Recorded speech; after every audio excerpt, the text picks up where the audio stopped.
Hey everybody, welcome to another episode of BrainScratch. Another day, another mystery.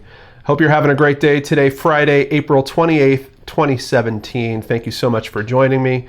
And a quick shout out to Tiger Jin, who suggested this topic. I had some other people suggest it as well, but he gave me a little bit of a head start, sent a couple links on it, and got me kind of interested in it. So thank you so much for sending this case my way. This is the mystery of Todd Sees, and we have a picture here. I believe it's Todd. There's not a whole lot of photos out there, and quite honestly, the source for this picture, after looking into this case, I don't have the highest trust of this source, but we'll get to that by the end of the video.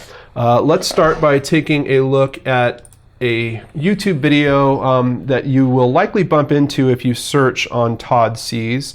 And from the title, you can see that this is #1 homicide detective Butch Witkowski, and he is discussing UFOs and human mutilations and Todd Sees, which the Todd Sees issue happened in 2002, and I believe this video is from several years after that. There's no specific date on when this video happened, but essentially Butch is giving a speech here. I believe it's at a UFO convention.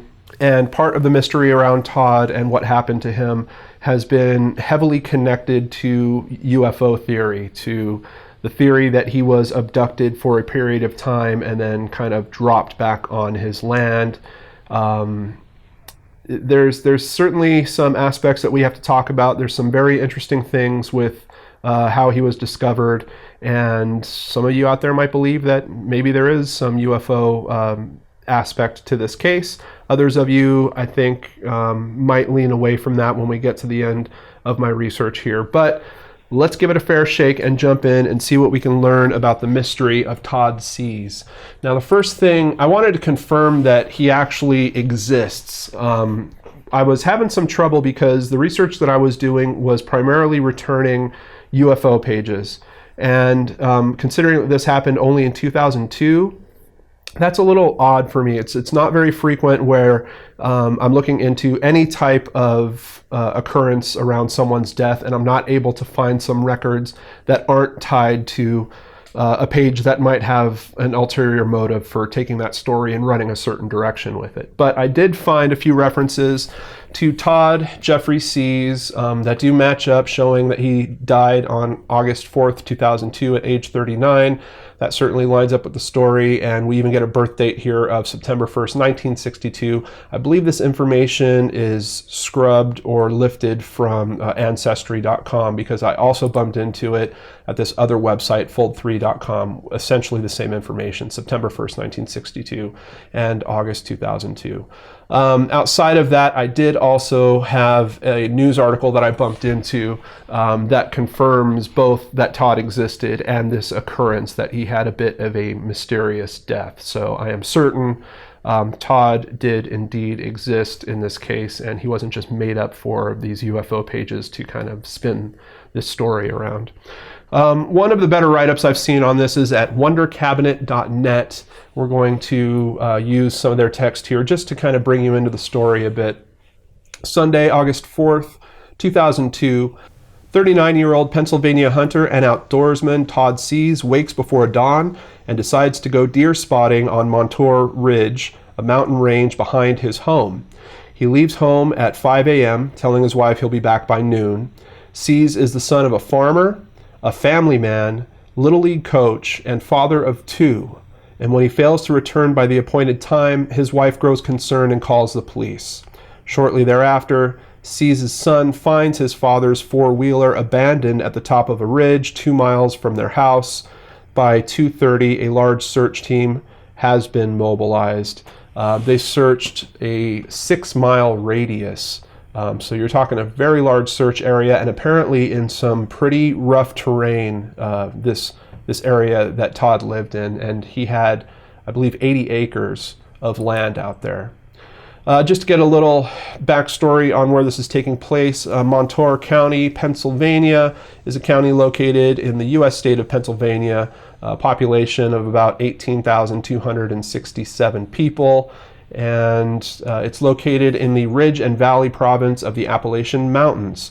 Montour Ridge is located in the southern part of the county, not far from the Susquehanna River. Montour Ridge also is home to the highest elevation in the county, 1,425 feet above sea level. So that should give you a little bit of an understanding about where this is taking place.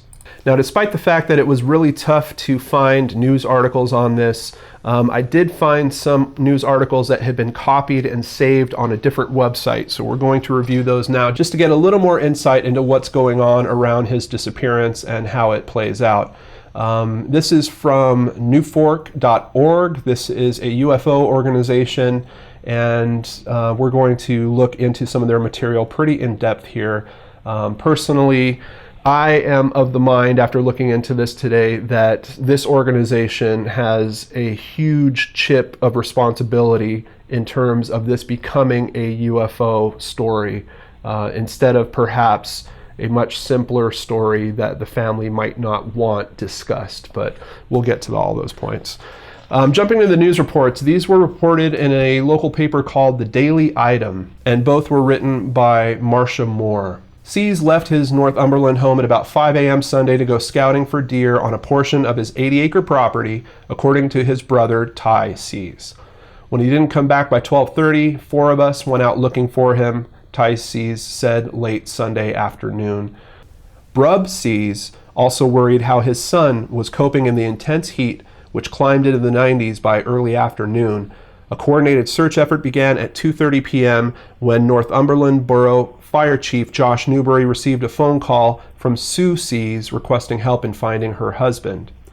His 18-year-old son, Nick, did find his four-wheeler on the west edge of the ridge 2 miles from their home at about 12:30 p.m. Todd Sees said his brother usually grabs a can of Mountain Dew and dresses in camouflage when he's gone out on similar excursions. Some volunteers speculated that Sees may have slipped on a rock and is unable to call for help. It's very rough terrain and there's thick brush. It mentions that there were 25 volunteers out on foot doing a sweep of the 6 square mile area, and that was on the first day. I believe on the second day many more volunteers came out. That initial article was published on Monday, August 5th of 2002. Now, Todd was actually found that Monday night, somewhere between 8 and 9 p.m.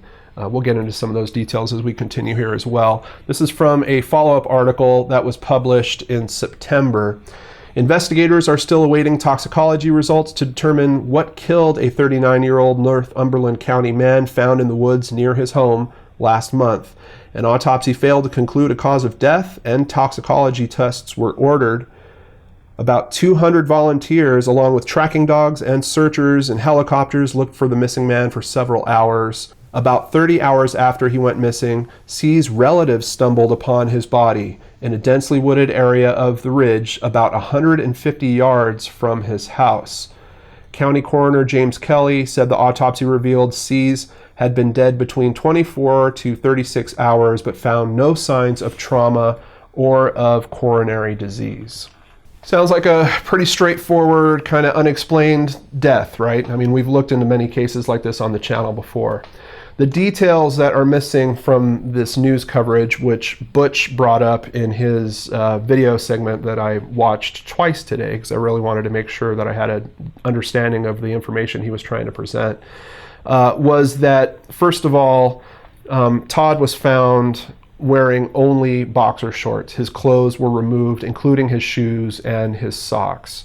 It is speculated, and I'm still uncertain, that one of his shoes was found, and it was found in a tree somewhere about 75 feet off the ground. I don't know which way to go with that, because I can't find official information from at least a news source confirming that. It's only on these kind of UFO retellings that I'm bumping into that information. Butch also mentioned that Todd was found with what seemed like a burn mark in the side of his head, but Butch mentions that it's only about 1 centimeter in size. So it's kind of odd, because the official word we're getting here from a website that actually, Butch is a director for this organization. This information is pretty straightforward, that the coroner is saying that nothing was found on his body. So even that information about this burn mark being found on the side of his head, I'm not exactly certain where that's coming from. Jumping over to dailyitem.com, they have a website, and they do have apparently some of their information from 2002 still available for search. I was able to find a snip of an article. It's actually not complete. The article kind of ends, but we can see that it is from August 7th, 2002. It's noting that the cause of death is unknown. An autopsy failed to determine the cause of death of the 39-year-old Northumberland County man found in the woods near his home Monday night. An autopsy on Todd Sees performed by forensic pathologist Samuel, and that's where it ends. So at least we can verify that the news articles we're finding on the UFO-related website aren't faked. It's the same author. It's the same publication. I do believe that those articles are legit. And to the point of, like I was just making, those articles actually contradict some of the ufologists' experts' opinion in this case. So he goes missing he leaves at 5 o'clock on Sunday morning. He's found at between 8 and 9 p.m. on Monday night. And part of the shock that everyone has in this case is supposedly when he's found, he looks emaciated. His body just looks, like all the fluid has been drained out of it or something along those lines. We actually have some information from someone supposedly close to the case on another page on NUFORC. I don't believe that they relayed their identity, though. The name deleted, best friend, and Todd's son were part of the search party and helped retrieve the body. They are the only eyewitness I've found so far as to actually viewing the body. So he'd been out in the heat and humidity for 39 and a half hours. He should have been swelling from body gases at that time, but he was emaciated. And this is a big point that pretty much every UFO-related site that's retelling this gets hugely, hugely stuck on. This is a huge point that homicide detective Butch brings up several times in his speech about this case.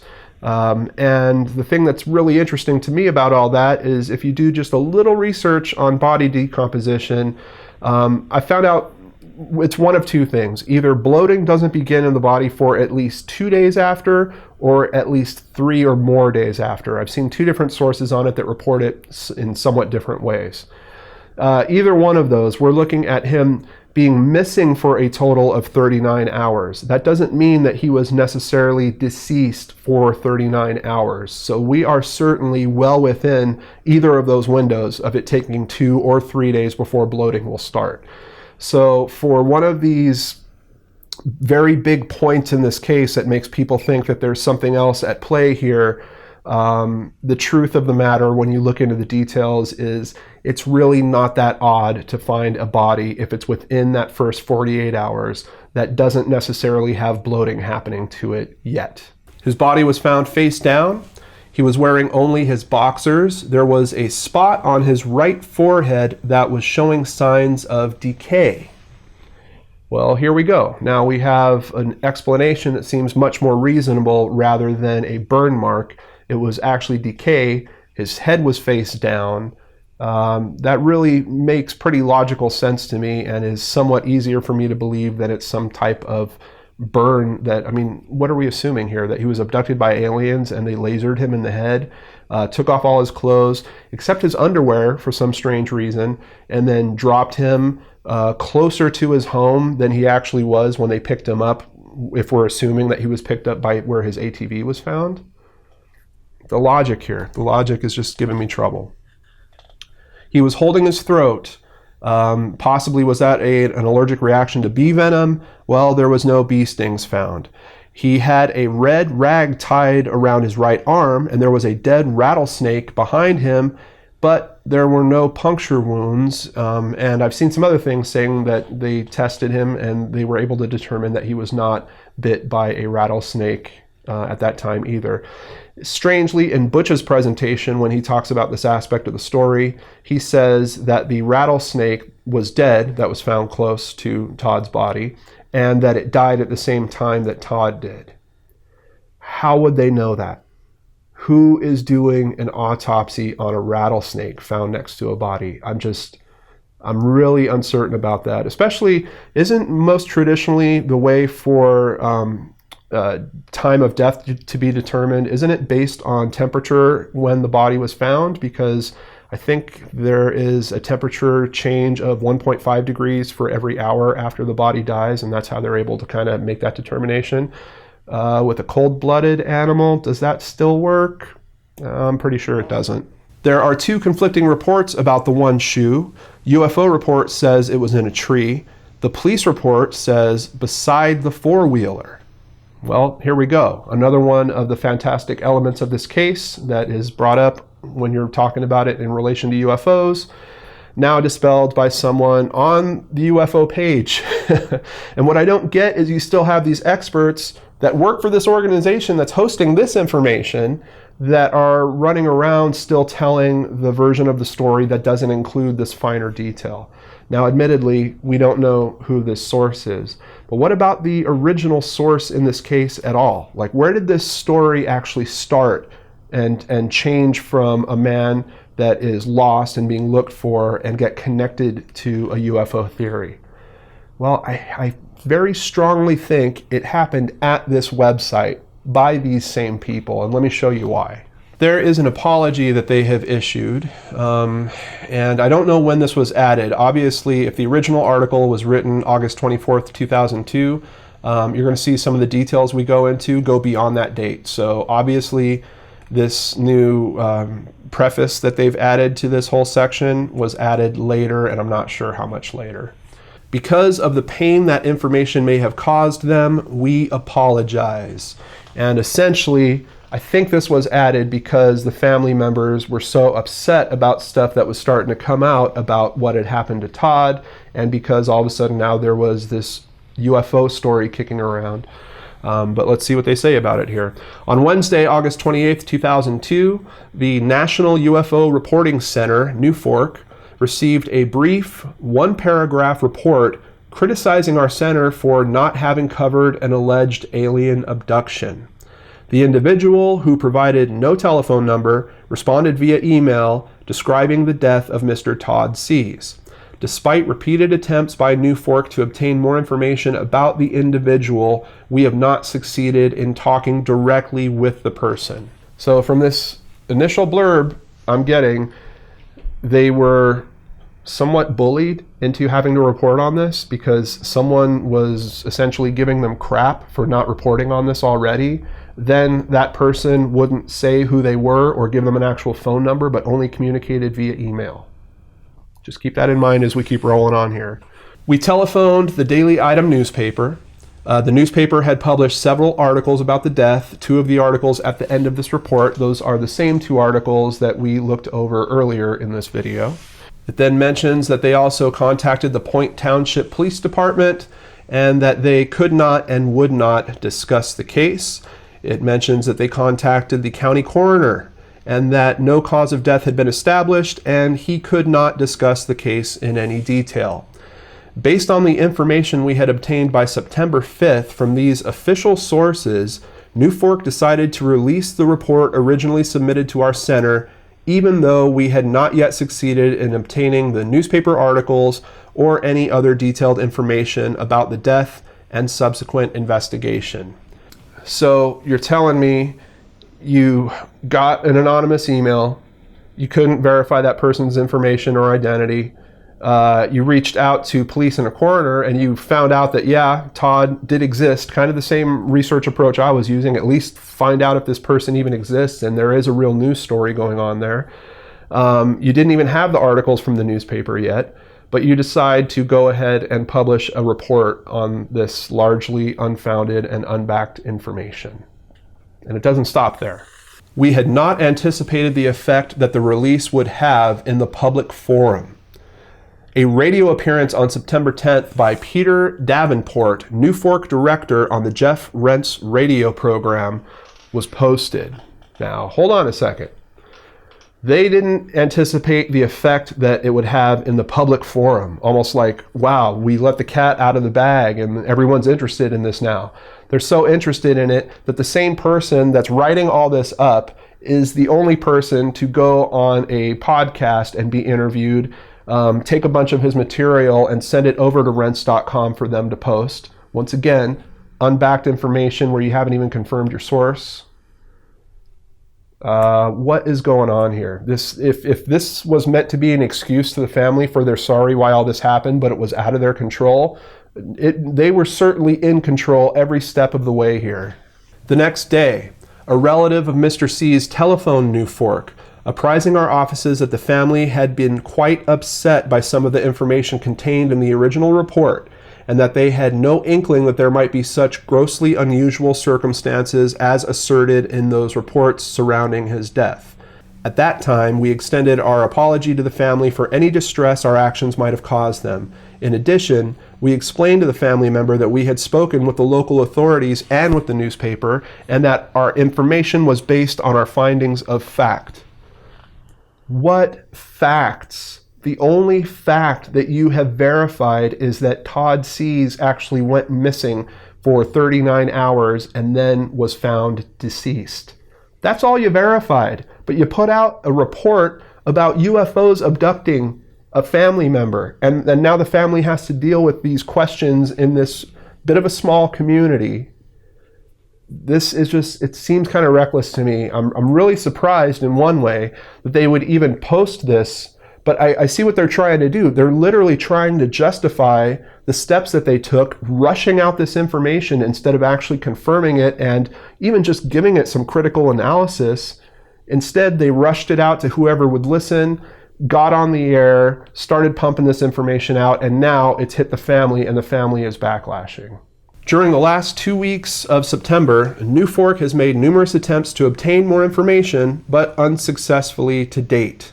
During a brief conversation with Chief Gary Steffen, Chief of Police for the Point Township Police Department, he confirmed that no family member had been summoned to identify Mr. Sees' remains, but added that it was not necessary to do so since he, the chief, had been personally acquainted with the victim and he was able to identify the remains at the site where the body was found. Okay, this is a little out of context for you guys because I haven't told you this part of the story yet. There is a story that within 30 minutes of Todd's body being found, all of a sudden FBI was all over the place and they prohibited the family from seeing Todd's body. And essentially, even after the coroner took Todd's body and sent it back to the family, he told them they should not open the casket, they should not look at what was in there. There might be many, many good reasons for that, none of them that have to do with the body being taken by aliens, but that has become part of this UFO kind of folklore. I did bump into a good comment at Reddit that pointed something out about this as well.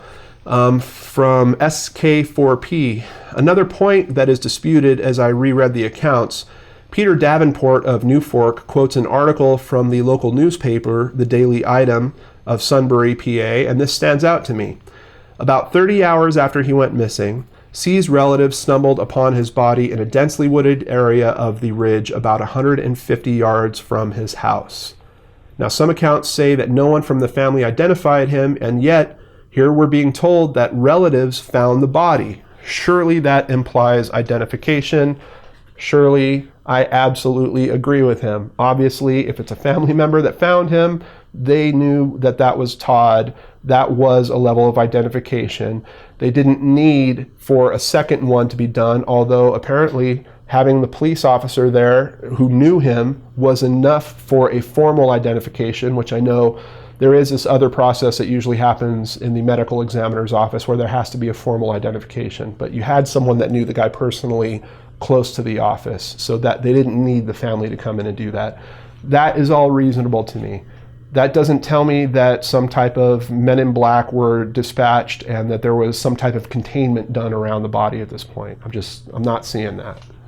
And once again, this is information that NUFORC is using itself on their own website to help justify this story, but they're not paying attention to the details of the info they're posting. And we can see this report was prepared by Peter B. Davenport, who at this time is the director of NUFORC. I believe he is now the president of NUFORC. And that Butch guy in the video, Butch Witkowski, is now a director of NUFORC. And speaking of Butch, I got this weird feeling when I was watching him. He presents very much like you would expect someone that had previously worked in law enforcement to present, except the information that he was actually giving out didn't seem to line up for me personally. And hey, I don't have official law enforcement experience. I'm just a researcher that has been looking into cases for a few years.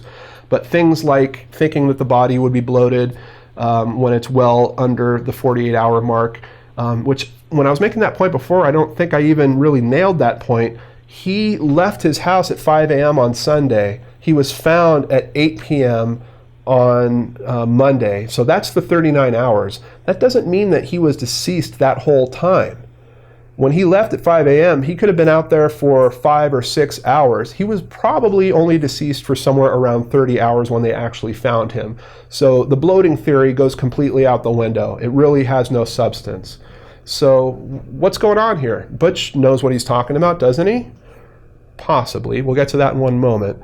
The official outcome that eventually came out from toxicology tests was that it seemed like there was cocaine toxicity, that Todd might have been a user of cocaine.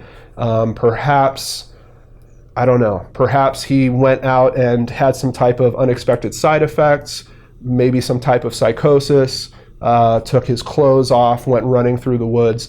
I also think it's very interesting that he was found close to home, almost like he was making his way back home from whatever experience he had been going through. And if you consider how a search party would work, are they going to look around the house immediately if you find his four-wheeler 2 miles away somewhere? I don't think so. I think they're probably going to center the search around where you find items where he was last known to be, namely the four-wheeler, and then you work out from there. So it makes sense to me that you've got the search team not finding him that close to his house. Apparently he was only like 170 yards away from his house, and still in a thick area where it was tough to see, and it took them, I believe, over 20 minutes just to be able to cut enough of the brush away for them to get to him. So just know this is not, a walking path where he was found or something along those lines. And that is another misstep that happens, especially when Butch keeps retelling this story. He makes it seem like, hey, there was search party all over the place, 200 people, which I think was only there for the second day, but I'll give him that. Let's say they were there for the first day. And they kept walking by this location where obviously his body wasn't there, and then the following day it showed up there. The UFO must have come and dropped the body close to the house, like I mentioned before. There is no basis in fact that I can find to support that assessment whatsoever. So is Butch the #1 homicide detective? Is he just sloppy at police work? What's going on here? Well, I did just a little bit of searching into Butch as well, and I found this pretty interesting thread at the ParrotCastcom, which I believe they actually had Butch on their own show here. And then in the thread is called "Been Had Again." And this is a post from an administrator here, Decker. Well, gang, it looks like the BS ferry made another pass through UFO land. I just received the following email. The start of the email says, please read this with an open mind. It's time to clear the air. Our names are Jeffrey Hawk and John Bainbridge, and we outed Sigmund Butch Witkowski Jr. For those of you who do not know, we have documented public record that Butch Witkowski is, #1, a multiple convicted felon in Pennsylvania for, guess what, fraud. #2, and that he never was employed as a municipal or state police officer anywhere in the entire Commonwealth state of Pennsylvania. He never was a homicide detective, etc., etc. #3, and that he was drafted into the U.S. Marine Corps in 1967 and stayed at Parris Island for 2 weeks before being generally discharged for, quote, failure to adapt. He never served in the USMC. He never served in the Vietnam conflict. He was never a USMC gunnery sergeant, never led men into combat. It goes on and on and on. Sorry, folks, he lied to me too. And then it goes down and it says, sincerely, Jeff and John, and it mentions John R. Bainbridge Jr. at Casualty Consultants, Inc.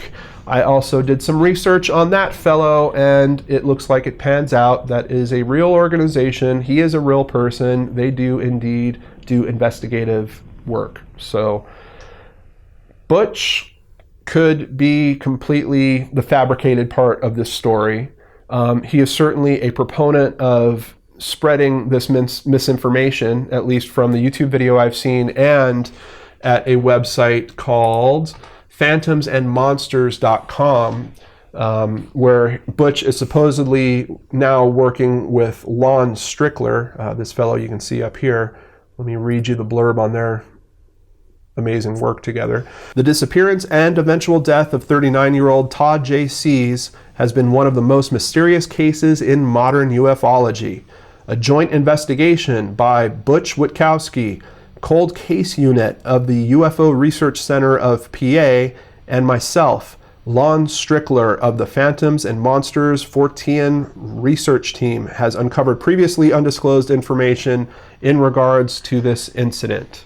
Now, first of all, I have to give them some credit because I think they are the ones that found at least the only 2 pictures I've seen of who I believe is Todd, although, like I mentioned at the start of this video, there is some reason to question the accuracy of this when you look into the rest of their information. But largely, this information they're talking about is UFO sightings. So they've got local farmers that were in the area at the time that are saying they saw UFOs. One of them in particular says that they saw a UFO, a big beam that came out from the UFO, and it lifted up a man into it, and the man was only wearing underwear. Once again, how does this even fit into the theory? If he was abducted by UFOs, what, they had a beam that stripped his clothes off first, and then they beamed him up into the ship and loaded him up in cocaine and knew where he lived so that they could drop him closer to his home? I mean, I don't get it. And essentially at this point, they are still supposedly investigating this case, and all they're doing is collecting other information, once again, largely anonymous information, or at least information where they're not posting the people's names. The people are saying that they have pictures and they have footage from iPhones, and none of that footage or pictures, I haven't been able to find any of that stuff either. Not that it really matters, because this whole story doesn't work. It just doesn't work for me in terms of this being a UFO abduction. You've got coroner's reports. His body was not injured. Even the initial speech that Butch is giving on this is talking about mutilations, and Butch goes from this story and then weaves in this other story about a person that was found whose body was badly mutilated. We don't have that happening here. Those stories don't even match up. So how is this being seen as anything to do with the UFO? If you take these anonymous occurrences from these farmers saying that they saw something weird in the sky that they couldn't explain, which, by the way, there's 2 airports in this area, there is nothing to tie this to a UFO phenomenon. Why would, if an alien was going to take Todd for some reason, first of all, why would he even bring him back? Second, really, he brought him back the following day and knew how to place him closer to his home. Wouldn't he be dropped at the same location he was taken from? Wouldn't it make more sense that you would find him close to the ATV or something along those lines? I don't know. I'm really struggling with this.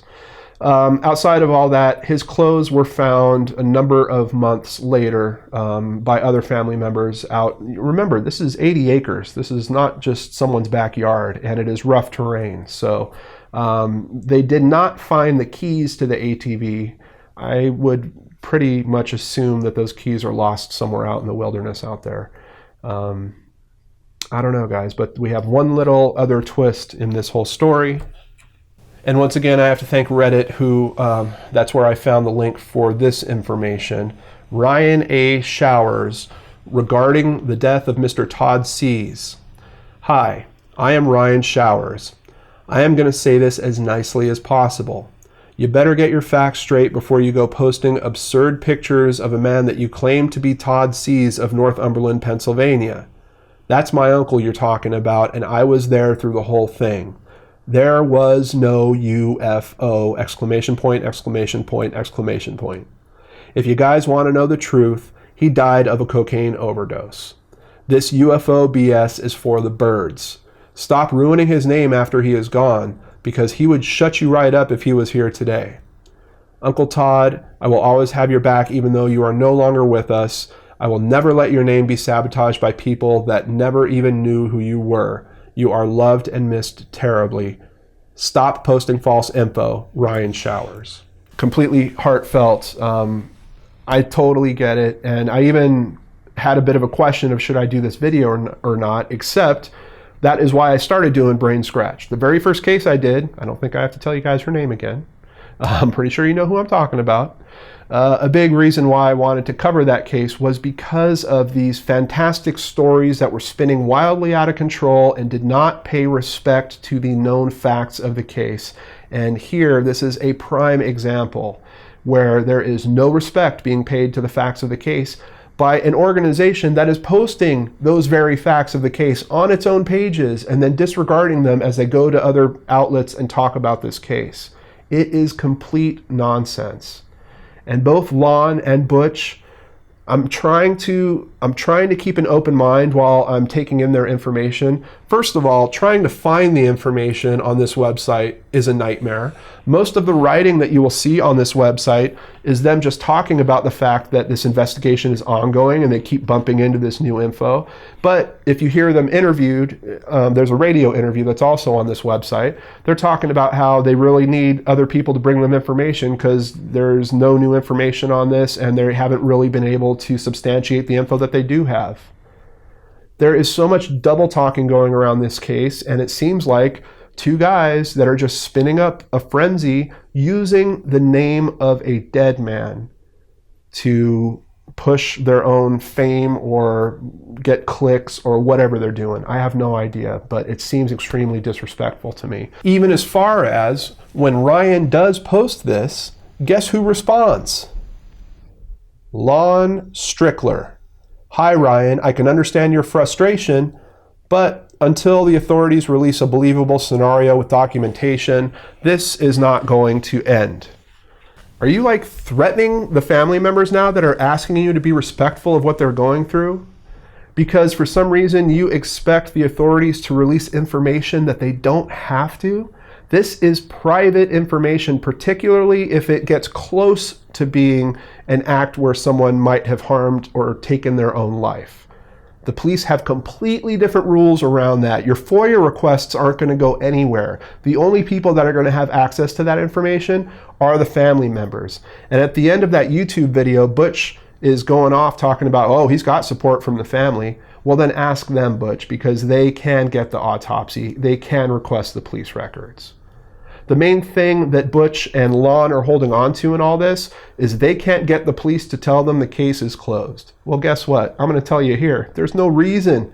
The case is absolutely closed. It's ridiculous. Stop hurting this family. For what benefit? For whose? I tell you, it's not for them. It's not for them. It's not for me. It's not for anyone that's watching this video. It's for two guys out there. One of them that is probably lying about the fact that he was ever a homicide detective, and the other one that's just going along for the ride so he could pump his blog or whatever. Man, unbelievable. And I thought mainstream media was bad this week with everything else I was reviewing, but this puts it in a whole other realm, guys. I did want to also point out at ProjectAvalon.net, I found this one thread that was posted on this case, and they did a very good job of telling the story, but then also citing where the information came from.